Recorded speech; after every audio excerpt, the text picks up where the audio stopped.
দিনের ভিতরে আমরা অন্যান্য সকল ইভেন্টের যারা জাতীয় খেলোয়াড় রয়েছে তাদেরকে এই বেতন কাঠামোর আওতায় এনে তাদেরকেও ক্রিয়া ভাতা প্রদান করা শুরু করবো ইনশাল্লাহ আমরা খুব তাড়াতাড়ি। পাশাপাশি আপনারা সকলেই জানেন আজকে এখানে আমাদের মাননীয় মহাসচিব বলছিলেন যে সব পলিটিক্যাল লোকজন এখানে আমরা বসে আছি। আমরা এই কথাটি বলার উদ্দেশ্যটা হচ্ছে যে শুধু মোহামেডান ক্লাব না, আমি এখানে আহ্বানী রয়েছে, আমরাও সেই আহ্বানী ক্লাবে গিয়ে আমরা এখানে দলের ঊর্ধ্বে গিয়ে রাজনীতির ঊর্ধ্বে গিয়ে আমরা খেলাধুলাকে প্রতিষ্ঠিত করতে চাই। আমরা চাই সেই আহ্বানী ক্লাবকে, সেই আহ্বানী ক্লাব যাতে আবার স্বরূপে ফিরে আসে। আমরা চাই অন্যান্য ক্লাবগুলো রয়েছে তারা যাতে স্বরূপে ফিরে আসে।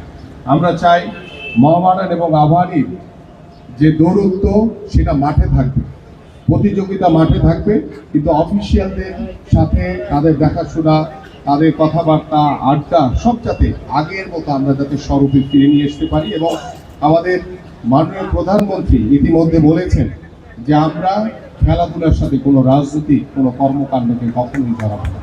আমরা রাজনীতির ঊর্ধ্বে থেকে আমরা খেলাধুলাকে এগিয়ে নিয়ে যেতে চাই। পাশাপাশি আমাদের আগামী বাংলাদেশে তৃণমূল পর্যায় থেকে খেলাধুলাকে আমাদের মাননীয় প্রধানমন্ত্রী সর্বোচ্চ গুরুত্ব দিয়েছে।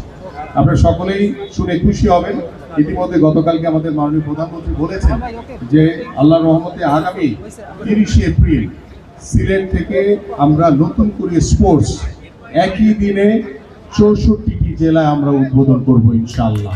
এবং এভাবেই আমরা তৃণমূল পর্যায়ে আমরা একটি সুস্থ জাতি গড়ে তোলার জন্য, একটি মাদক মুক্ত সমাজ গড়ে তোলার জন্য আমরা খেলাধুলাকে সর্বাধিকভাবে অগ্রাধিকার দিয়ে আমরা আমাদের আগামী প্রজন্মকে এগিয়ে নিয়ে যেতে চাই। আমরা চাই যে আমাদের পারিবারিক ব্যবস্থাপনা, আমাদের সামাজিক ব্যবস্থাপনা এবং সর্বোপরি রাষ্ট্রীয় ব্যবস্থাপনায় ক্রীড়াঙ্গন হবে একটি অন্যতম মাধ্যম, যে মাধ্যমে আমরা আমাদের এই সমাজ ব্যবস্থায় গুণগত পরিবর্তন আনতে পারবো বলে ইনশাআল্লাহ আমরা বিশ্বাস করি।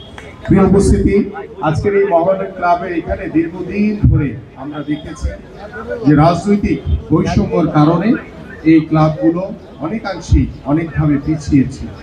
আমরা সকল রাজনৈতিক বৈষম্য দূর করে আমরা সকলেই ক্রীড়াঙ্গনের যারা সংগঠন রয়েছে, যারা খেলাধুলাকে পছন্দ করেন, সেই মানুষগুলোকে দিয়ে আমরা আগামী ক্রীড়াঙ্গন সাজাবো।